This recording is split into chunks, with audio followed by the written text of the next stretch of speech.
ہمارے درمیان اس وقت ہماری خوش قسمتی ہے کہ جنرل عبدالقیوم صاحب تشریف لے آئے ہیں. یہ اسلام آباد کے منظریہ پاکستان کے ہیڈ ہیں اور ہمارے ساتھ کافی عرصے سے ان کی وجہ سے ہم کافی چیزوں کو سمجھ سکے اور پہچان سکے.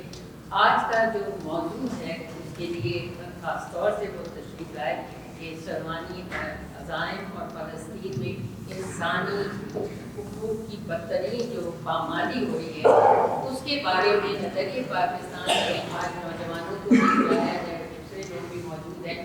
آپ ان کو کچھ بتائیں کہ کیا ہونا چاہیے تھا دنیا میں اور کیا ہو رہا ہے اس وقت, اس کی وجوہات کیا ہیں اور کس طرح ہم ان کی کچھ مدد فلسطینیوں کی کر سکتے ہیں اور ہمیشہ کے لیے ان کے سب سے جو ایک مصیبت نازل رہی ہے اس کو ختم کر سکتے ہیں. آپ کا بہت بہت شکریہ کہ آپ تشریف لائے اتنی دور سے اور بچے بھی آپ کے سب شکر گزار ہیں.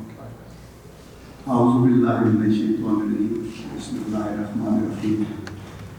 میڈم سارے دوست اور ساتھی اور اسٹوڈنٹ اسپیشلی میں ایک تو مشکور ہوں کہ مجھے بھی انوائٹ کیا گیا تھا تو پھر میں نے اعتماد میں فرام اسلام آباد تو ٹیکس ٹائم.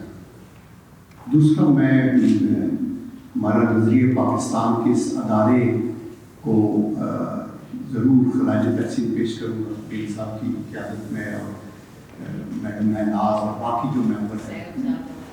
ہاں صاحب صاحب ہے جی جی کہ آپ دیکھیے کہ ہم اس چیز کو زندہ رکھے ہوئے ہیں. ہمارا ملک کی نظریاتی ملک ہے. اگر ہم اس نظریے کو اس سوچ کو بھول جائیں گے جس کے تحت اس ملک کا قیام ہوا تو پھر پیچھے کچھ نہیں رہے گا. تو دیٹ از دی ریزن کہ آپ کا یہ فورم اور پھر یہ ایوان کا اجازت جو بنا. مجھے فخر ہے کہ میری ایسوسیشن وجید نظامی صاحب سے رہی اور انہوں نے مجھے میں پھر الیکٹ ہوا وہاں نظریہ پاکستان فورم کا, پھر بورڈ آف گورنرز کا نظریے کے ممبرشپ بھی مجھے کیا. تو میں یہ کہنا چاہتا ہوں کہ دیکھیے یہ ہم مسلم امہ کی بات کر رہے ہیں. بڑے مسلم امہ کے پاس کیا نہیں ہے, 57 ممالک ہیں اور ان کے پاس تیل کے, گیس کے, دولت سب کچھ یہ ہو. لیکن مسئلہ یہ ہے کہ زر اور دولت جو ہے وہ قوموں کو اوپر نہیں اٹھاتی بلکہ ان کا اپنا کردار قوموں کا. جن کے پاس زر نہ ہو, دولت نہ ہو, اگر آپ کے اندر ایک کنوکشن ہے, آپ اگر اصول پرست ہیں, آپ نے اگر پرائرٹیز آپ کی ٹھیک ہیں, آپ نے تعلیم پہ دھیان دیا, لوگوں کو ٹرین کیا, آپ نے ہیومن ویلتھ کو ریفائن کیا اور پھر مسلم ارادے کے ساتھ اصولوں پہ کمپرومائز نہیں کیا تو آپ آگے جا سکتے ہیں. علامہ اقبال کا اس میں بڑا اچھا ایک خوبصورت ہے کہتا کہ سبب کچھ اور ہے تو جس کو خود سمجھتا ہے. زوال بندہ مومن کا بے زری سے نہیں, گر جہاں میں میرا جوہر آشکار ہوا, قلندری سے ہوا ہے تمنگری سے نہیں.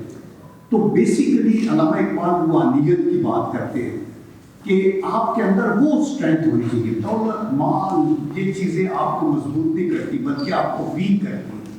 آج اگر مسلمان نہیں اٹھ رہے تو کیوں نہیں اٹھ رہے کہ ہماری آیت میں فائنلی پہ بولنے لگیں گے تو تباہ ہو جائیں گے تو پھر کیا کریں گے, ہمارے پاس تو کچھ بھی نہیں ہے, تیل بھی ہے تو اسی اگر آپ اپنے آپ کو اسٹرانگ کریں گے تو آگے چلیں گے. میں آپ کا زیادہ ٹائم نہیں دوں گا لیکن میں یہ کہوں گا کہ دیکھیے میں پچھلے تقریباً 1 مہینہ لنڈن میں تھا اور مجھے بلایا تھا یونیورسل پیس فیڈریشن نے بین الاقوامی امن کے لیے کیا کیا ہے, اور یہ یو این او کا ادارہ ہے یونیورسل پیس فیڈریشن UPF. تو مجھے انہوں نے ایز اے چیف گیسٹ بلایا تو it was a great honour. تو وہاں ہندو بھی تھے, سکھ بھی تھے, عیسائی, یہودی, کرسچنس ہر لوگ تھے. تو میں نے ان کو یہ کہا کہ دیکھیں اگر آپ نے بین الاقوامی امن کو حاصل کرنا ہے تو یہ اس وقت تک ممکن نہیں جب تک کہ آپ بین الاقوامی انصاف کو انشور نہ کریں. Without universal justice system there is no universal peace. I said ہم اپنے آپ کو بیوقوف بنا سکتے ہیں. Then I told them last year بھی انہوں نے مجھے بلایا تھا تو آج سے 1.5-2 سال پہلے تو میں نے ان کو کہا تھا آپ کے 4 فلیش پوائنٹ ہیں ورلڈ میں جن میں آگ لگ سکتی ہے اور پوری دنیا کو لپیٹ میں لے سکتی. تو انہوں نے کہا کیا؟ میں نے کہا نمبر 1 اس میں میں نے کہا تھا یوکرین اور رشیا کا یہ جو اسٹینڈ اپ، اس وقت جنگ بھی نہیں شروع ہوئی تھی. نمبر 2 میں نے ان کو کہا تھا کہ ساؤتھ چائنا سی اور یہ تیوان کے ایشو کے اوپر جو امریکہ اور چائنیز کو ان کا ساؤتھ سے ان کو کنٹین کرنے کی کوشش کر رہے ہیں، اس سے بھی جنگ کی تھوڑی ابھر سکے. تیسرا میں نے ان کو کہا تھا پیلسٹائن. میں کہ یہ مت سمجھے کہ ڈارمنٹ ہے، کچھ بھی نہیں ہو رہا، تو یہ کسی وقت ایسا گاڑی ہوگی بیکاز ان لوگوں کے رائٹس آپ کھا گئے، آپ نے ان کی جگہ پہ قبضہ کیے ہوئے، آپ ان کے پیچھے ہیں، آپ اس وار کرائم کے اندر آپ پارٹی ٹو دی کرائم ہے. اور چوتھا میں نے ان کو کہا تھا کشمیر، کہ کشمیر کے اندر بھی لاوا ابل رہا ہے. میں نے کہا 1 لاکھ سے زیادہ لوگ شہید ہو چکے ہیں، ریپس ہو رہے ہیں، زندہ درگور لوگ ہو رہے ہیں، ڈراکونین لاز ہیں. ایسے کیوں ٹرننگ یور بلائنڈ آئی، آپ تو دیکھ ہی نہیں رہے کہ ہو کیا رہا ہے. تو please don't try to tell اس کے لیے یہ ایسے وقت ضائع کرنے والی بات ہے. خدا وہاں سارے ہر طرح کی ایرانین بھی تھے، دوسرے بھی تھے. تو انہوں نے کہا کہ اس کے لیے ہمیں کیا کرنا چاہیے. میں نے کہا ان کو یہ بتایا کہ دیکھو جب 20ویں صدی شروع ہوئی تو کانفلکٹس بڑے ہو رہے تھے، اور حتیٰ کہ اس حد تک کہ فرسٹ ورلڈ وار آ 1914 میں. تو جب 1914 میں پہلی جنگ عظیم لگی نا تو 2 کروڑ لوگ میرے 2 کروڑ صرف فوجی، ٹوٹل تقریباً 6 کروڑ لوگ زخمی بھی ہوئے، اپاہج بھی ہوئے، ڈسپرس بھی ہوئے، بہت سے لوگوں کی تباہی و بربادی. تو یہ سوچا گیا کہ دنیا میں امن کے لیے کیا کرتے ہیں. تو انہوں نے کہا جی کہ ایک لیگ آف نیشن بناتے ہیں. تو 1921-22 میں جنگ کی فوراً بعد میں لیگ آف نیشن کی ابھی امن آئے گا، کانفلکٹ ریزولوشن. یہ لیگ آف نیشن بھی اسی طرح انہوں نے گروی رکھ لی. یہ ویسٹ کی طاقتیں جو تھی نا، امریکن اور یہ وہ اپنے لیے استعمال. سوویت اس نے کہا تھا کہ یہ league of nation is those kitchen, یہ چوروں کا باورچی خانہ ہے. اور کرتے کرتے کیا ہوا کہ وہ اتنے غیر مؤثر ہوئے کہ سیکنڈ ورلڈ وار 1939 میں ان کی موجودگی میں کچھ بھی نہیں کر سکے اور جھگڑا. سیکنڈ ورلڈ وار میں تو 10 کروڑ لوگ جو ہیں وہ لوگ میجر بنے، اس میں یہودی بھی پتہ نہیں 6 ملین گیسز میں گئے، جس کا ہم کبھی بھی اس کو اپریشیٹ نہیں کرتے، کیونکہ ہمارا مذہب کہتا ہے کہ انسانیت جو ہے، ایک انسان کو اگر آپ ماریں گے تو آپ نے سمجھے کہ پوری مخلوق کو قتل کر دیا ہے. ہمارا تو وہ ایمان، لیکن اتنا زیادہ ظلم ہوا. اور پھر کیا ہوا کہ فرسٹ ٹائم ہیروشیما اور ناگاساکی پہ بامز برسائے گئے، وہ بھی امریکن تھے، اور مطلب ہے زندہ جلا دیے. عورتیں، بچے، بوڑھے بے رحمی کے ساتھ. یہ وہ لوگ ہیں جو ہیومن رائٹس کی بات کرتے ہیں، یہ جو جمہوریت کی بات کرتے ہیں، یہ آزادی کی بات کرتے ہیں. ان کا نعرہ جو ہے نا، ہمارا تو یہ ان کی آزادی ہے، مادر میں در آزادی. ہمارا نعرہ ہے حیا، شرم. آپ اس کے اوپر چلنا چاہتے ہیں. تو کیا ہوا کہ انہوں نے یونائٹڈ نیشن بنائی. یہ ادارہ ٹھیک نہیں تھا، لیگ آف نیشن تو یونائٹڈ نیشن. یونائٹڈ نیشن کے پھر آبجیکٹس دے دیے کہ آپ کیا کریں گے. نمبر 1 پیس keeping world. Number 2 conflict resolution. Number 3 human rights کی پروٹیکشن. نمبر 4 آپ جو ہیں population control. For example refugees کے ایشوز کو آپ نے حل کرنا ہے. ہر لیول کے اوپر یونائٹڈ نیشن بھی فیل ہوگی. بیکاز انہوں نے سیکورٹی کونسل بنا دی تھانے داری کے لیے، اس میں 5 لوگوں کو ویٹو دے دیا. آپ سب جنرل اسمبلی کے لوگ یہ کہتے رہے کہ جی یہ ظلم ہو رہا ہے، فلسطینین بچے مر رہے ہیں، فلسطین پہ یہ کر رہے ہیں، وہ کر رہے ہیں. دے ول بی بیہائنڈ، اور وہ کہیں گے کہ ویٹو. واٹ از دس؟ آپ ڈیموکریسی کی بات کرتے ہو اور ہمیں بیوقوف بنا رہے ہیں کہ یہ ہو. تو اس لیے میں نے ان کو یہ ریکمینڈ کیا. اور ابھی پیلسٹینین کے اس ایشو کے اوپر بھی میں برٹش کے جو نیشنل انسٹیٹیوٹ کے ایڈوائزر ہیں مارک لائف گرانٹ، جو ہمارے یہاں ہائی کمشنر ہیں، ان کو بھی میں ملا. اور یہ پیلسٹائن کی بات اور کشمیر کی بات ان سے، اور لارڈ فیلڈ مارشل دفے سے جو ان کی چیف آف آرمی اسٹاف بھی رہے، چیف آف ڈیفینس اسٹاف بھی، انہوں نے مجھے بریک فاسٹ میٹنگ پہ بلایا. یہ چیزیں میں نے لیپ ٹاپ کے اوپر یہ بچوں کی آنکھوں میں پیلٹ گن والا بھی دکھایا ہوں. میں نے کہا آپ لوگ، آپ کا کیا کردار رہ گئے؟ آپ صرف مٹیریلسٹک ہو گئے ہیومن رائٹس کی. تو انہوں نے کہا what is our interest in ابھی کشمیر.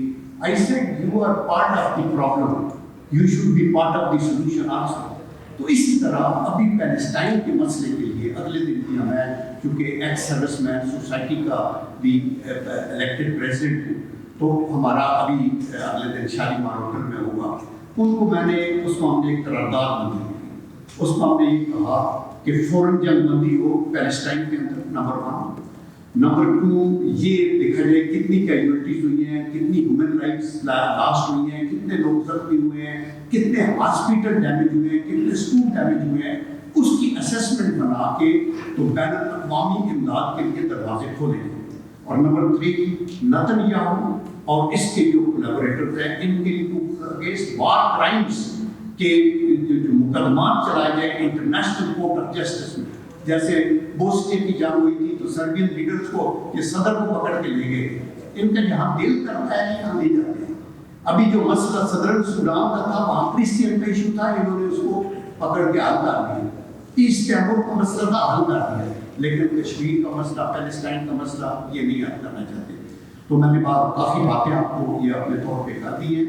تو میں ایک دفعہ پھر آپ لوگوں کا، دل صاحب کا، میڈم کا، آپ سب کا مشکور ہوں کہ آپ نے یہ مجھے موقع دیا. بٹ آئی ایشور یو کہ اللہ کے کرم سے حق جو ہے نا وہ پریویل کرے گا. یہ قومیں جو 70 سال سے مار پا رہی ہیں، کشمیری ہوں یا پیلسٹینین ہوں، یہ اللہ کا کرم ہے ایک دن آئے گا، لیکن ہمیں یونائٹ ہونا پڑے گا مسلمس کو. وہ تو وہ کہتے ہیں نا یہ کیا آپ کے راستے سلطہ ہو گئے سارے، نہ راہبر نظر آئے ہیں نہ قافلہ دیکھ.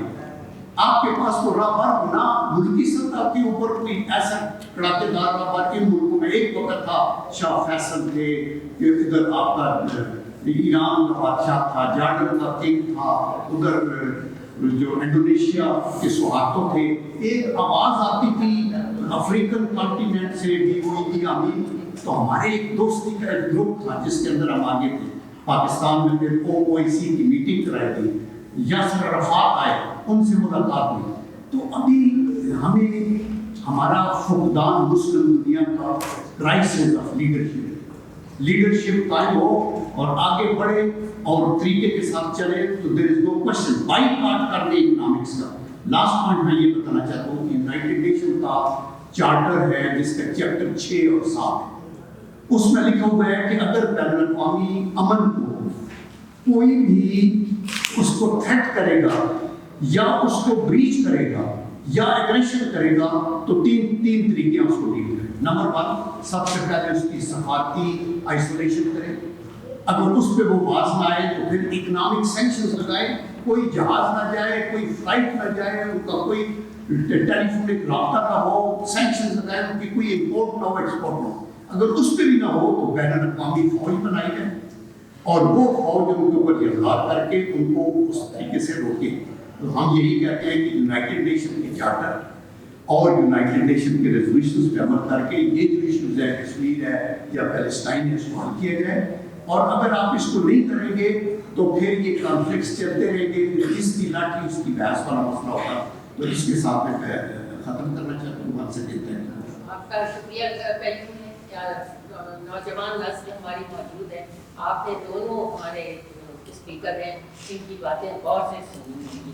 آپ کے ذہن میں اگر کوئی بھی سوال آتا ہے اور مختصر سوال، اور اگر آپ کرنا چاہتے ہیں اور ہمارے جو مہمان ہیں ان میں سے بھی اگر کوئی کرنا چاہے تو دونوں میں سے جن سے آپ سوال کرنا چاہیں گے. آپ اپنا نام بھی بتا دیجیے. ہمیں تو پتا ہے. میرا نام حامد فرید ہے اور تو آپ نے بڑے اچھے طریقے سے OIC کے حوالے سے ہمیں کم از کم آج جو انفارم کیا. جرنلسٹ میں اس کو ریکمینڈ کرتا ہوں کہ ہمیں اس سے زیادہ پڑھنا چاہیے اور ڈیپتھ میں جا کے سوچنا چاہیے. OIC کا جو ملٹری کا وہ ہے. کوشچن یہ ہے کہ کیا کہ OIC کے اندر کبھی ڈسکس ہوا، کبھی آج تک اس پوائنٹ کو بات یہ ہے کہ جب آپ کو یونائٹڈ نیشنز کے ریکگنیشن کی ضرورت تھی، آپ نے یہ شرط مان لی کہ OIC ایک نان ملٹری آرگنائزیشن ہوگی. یہ کوئی ملٹری الائنس ایجنڈے میں نہیں لا سکتی، مینڈیٹری نان ملٹری. ابھی دیکھیے کہ سعودی عرب نے وہ جو 29 مسلم کنٹریز کا ایک کاؤنٹر ٹیررزم اتحاد قائم کیا. اس میں فوجیں ہیں لیکن وہ او آئی سی کے زمرے میں اسی لیے نہیں ہے کہ او آئی سی کا فوجی مینڈیٹ. اب یہ مسلمان ملکوں کو سوچنا چاہیے کیونکہ آپ یوکرائن کے خلاف نیٹو کا ریئیکشن دیکھیں نا, وہاں وہ ہر قسم کا لیٹسٹ ویپن دے رہے ہیں, میزائلیں دے رہے ہیں, اینٹی ایئر کرافٹ میزائلیں دے رہے ہیں, سرفیس میزائلیں دے رہے ہیں, اینٹی شپ میزائلیں دے رہے ہیں. ہم پہلے میں بتا دیتا ہوں کہ سیاسی سفارتی اور اخلاقی کے اوپر اپنے آپ کو بیلٹ باندھی ہوئی ہے سفارتی جی عربوں کا بھی یہی ہے کہ اس کا مینڈیٹ بھی ایسے ہی نام جی ہاں نان ملٹری ہے. ملٹری الائنس کی کیپیبلٹی مسلمانوں سے صلیبیوں نے چھینی ہوئی ہے. اب اس کو ہم نے واپس اپنے اوپر لانا ہے اور اس کے بعد جو الزام ہے آپ پر اور تمام اپنے مخالفوں پر وہ انٹلیکچوئل ہے. چائنا میں تہران اسکوائر میں اسٹوڈنٹس کو لایا گیا اور دھرنا دیا گیا. اس کے پیچھے جو وہاں پر لیڈر تھا وہ پروفیسر فان تھا اور پروفیسر فان ہارورڈ کا گریجویٹ تھا. سمجھ آئیے یہاں بھی جو ملک کو ڈسٹرب کرنے والے لوگ آتے ہیں وہ ہارورڈ کے ہیں, ہمارے نہیں ہیں. تو یہ ایک انٹلیکچوئل انویژن ہے. اس انٹلیکچوئل انویژن کو انٹلیکچولی بھی ڈیفینڈ کرنا ہے اور اس کے کانسیکوینسز کو فزیکلی ڈیفینڈ کرنا ہے. آپ میں سے جی اور مختصر سوال مجھے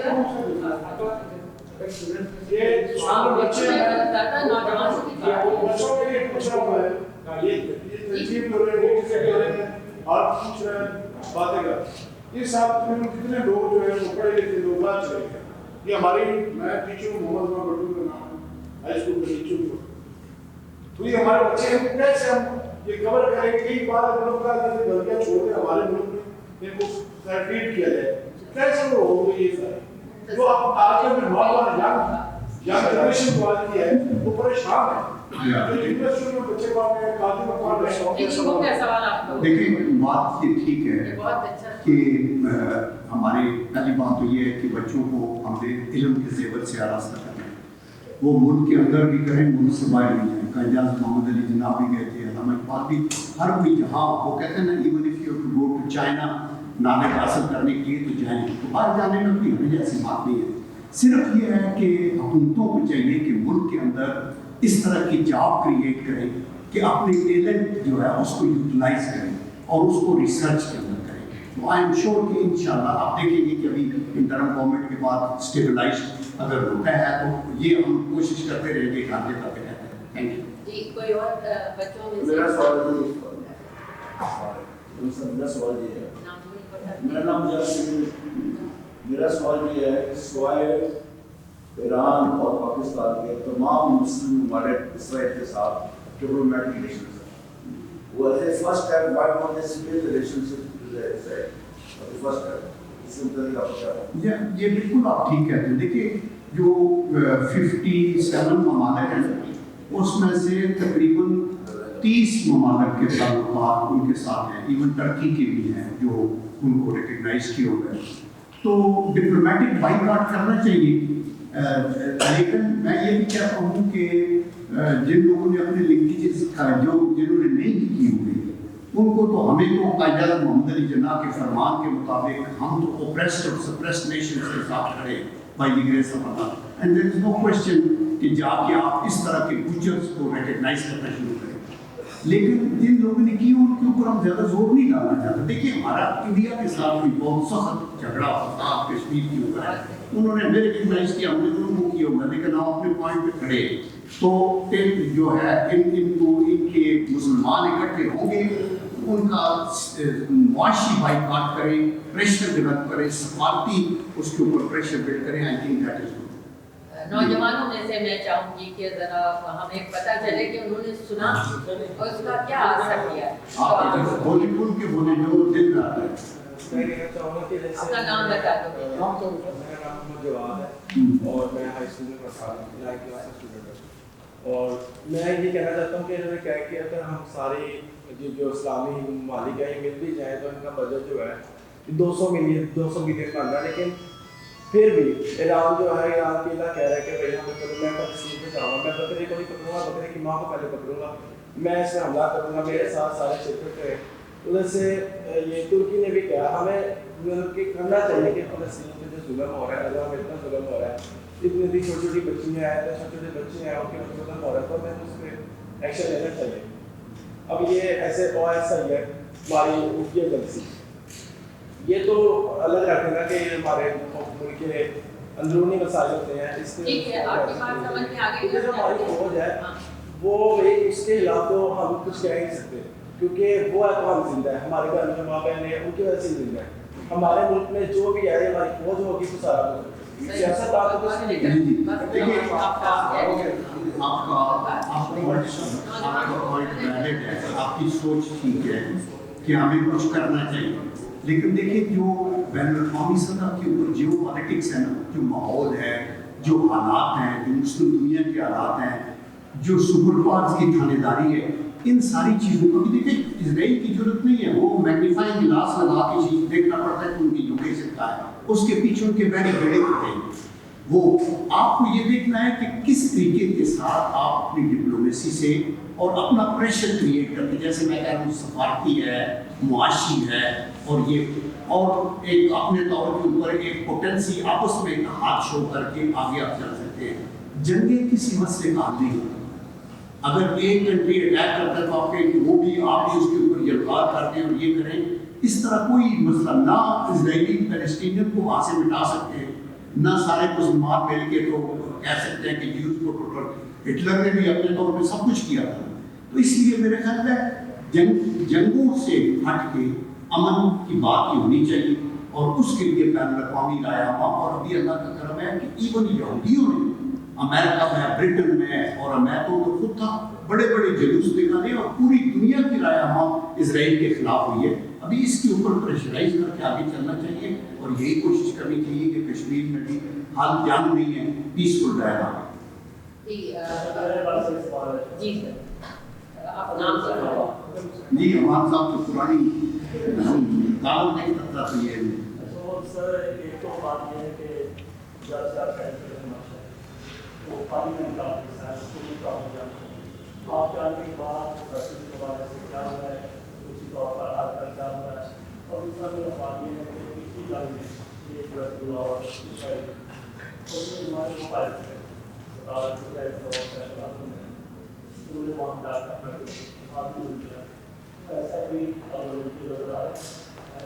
دیکھیے سینٹ میں میں تھا فرام 2015 ٹو 2021 6 سال. ابھی بھی سینٹ کے اندر تو نہیں ہوں، لیکن سینٹ کے اندر تو انہوں نے قرارداد منظور کی اپنے طور پہ جو کر سکتے ہیں، جو ہر جگہ کے اوپر ایک پریشر کریٹ کریں. ہمارے فارن آفس میں بھی بڑی کیٹیگورک فارن منسٹر نے، میری گیلانی صاحب سے بات ہوئی، انہوں نے بڑا کیٹیگورک یہ کنڈیم کیا ہے اس کو. اور جو آپ کہہ رہے ہیں ہمارے پائلٹ یوز تو ہوئے تھے جارڈن کی ویسٹ بینک کی طرف سے بھی، سیریا کی طرف سے، گلان ہائٹس کے اوپر بھی ہمارے ملک ہے، لیکن اس وقت وار ڈکلیئرڈ تھی عرب اسرائیل کی 1967 میں بھی اور 1973 میں. تو جب بھی آپس میں وار ڈکلیئر ہو جائے گی تو پھر پوری سائڈ. اوکے اور بیٹا اوکے بہت شکریہ آپ کا.